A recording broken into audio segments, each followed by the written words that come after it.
I love you, Sabado. Alam nyo, love na love ko talaga ang Sabado dito sa Israel. Kasi, as in, konti lang yung mga sasakyan na dumadaan sa kalsada. And at the same time, konti lang din yung tao. Kasi halos karamihan naka-rest. So, yun. Pero kami, late na ako nakapag-break ngayon. 2:00 na ng hapon dito sa Israel. Pero, matirik yung araw, pero hindi siya mainit sa katawan. Yung hampas ng hangin is malamig. Since ngayon nga lang ako, first time kong tumakbo na winter dito, napansin ko na 2:00 ng hapon, pwede kang tumakbo kung gugustuhin mo.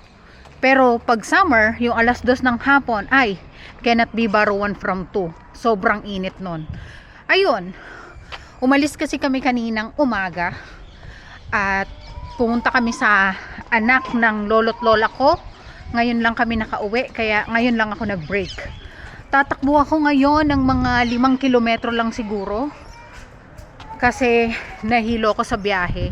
Ayun, malamig yung yung simoy ng hangin kasi Pasko na. So ayun lang, mag-ingat kayo palagi. Malapit na ang 2025. Bye!